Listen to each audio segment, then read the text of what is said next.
welcome to the channel. This is our first video. Every city hides a story in its corner, a wandering spirit somewhere, or an untold truth. And we have brought you this very story that will steal your sleep at night. Whether it's horror or crime, you will find it all here, raw and unfiltered. I am Bipasha. And I'm Ahana. And this is the Creepybeans show, where the fear begins.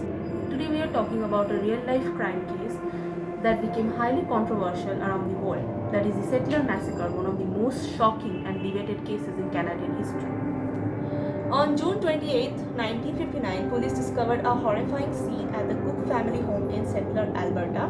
They found 53-year-old Raymond Cook, his 37-year-old wife Daisy Cook, and their 5 children, 9-year-old Gerald, 8-year-old Patrick, 7-year-old Christopher, 5-year-old Kathy, and 3-year-old Linda were dead. The family has been massacred 3 days earlier. The adults were shot with a double-barreled shotgun, and the children were beaten to death with the rear end of a rifle. All the bodies were found in nightwear, and the mattresses were stained with blood, indicating the attack happened while they were sleeping. This was far from an ordinary murder. Very soon the police began suspecting Raymond's son from a previous marriage, Robert Raymond. Robert had already been arrested on June 27, 1959, when he traded his family's 1958 Chevrolet station wagon for 59 Impala convertible.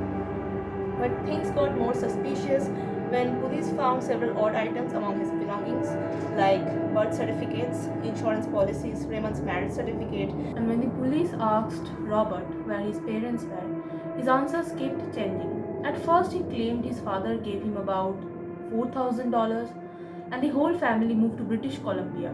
But Raymond's best friend had never heard of such a plan. Robert's story kept shifting, and soon he was charged with the murder of his father. Back then, murder in Canada fell under capital punishment, so he was only officially charged with his father's murder. But the story doesn't end there. On July 11, 1959, Robert was placed in the mental institution for psychiatric evaluation. That very night, he attempted to escape. His escape became one of Alberta's largest manhunts ever.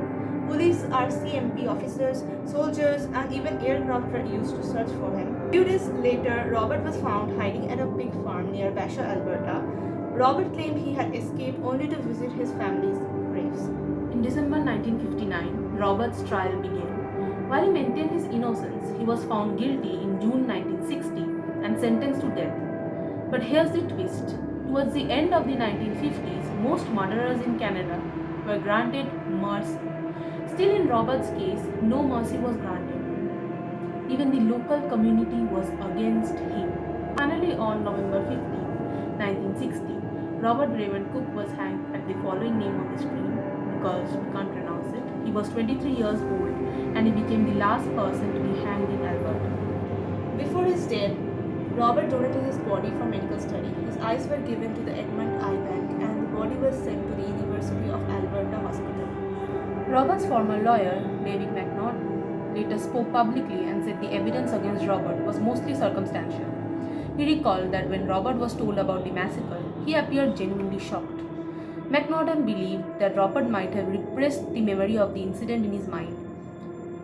But retired teacher Malcolm Fisher said he firmly believed that Robert was guilty, though he also felt that Robert was dealing with serious mental health issues and should not have been hanged. Malcolm Fisher, who was just 9-year-old when the massacre happened, remained deeply fascinated by the case. He said Robert was once beaten with a lead pipe by a fellow inmate, and after that his behavior became even more erratic. Robert had a history of lying convincingly, and whenever police questioned him, his story would change. The case explores the complex boundaries between truth, mental health, and justice. Was Robert really guilty? Did his mental health state play a role in his crime? And should he have received such a harsh punishment? Now we want to hear from you guys. Do you think Robert Raymond Cook was truly guilty, or was he a victim of his circumstances? Share your thoughts in the comments below. If you like the video, give it a thumbs up, share it, and don't forget to subscribe to our channel.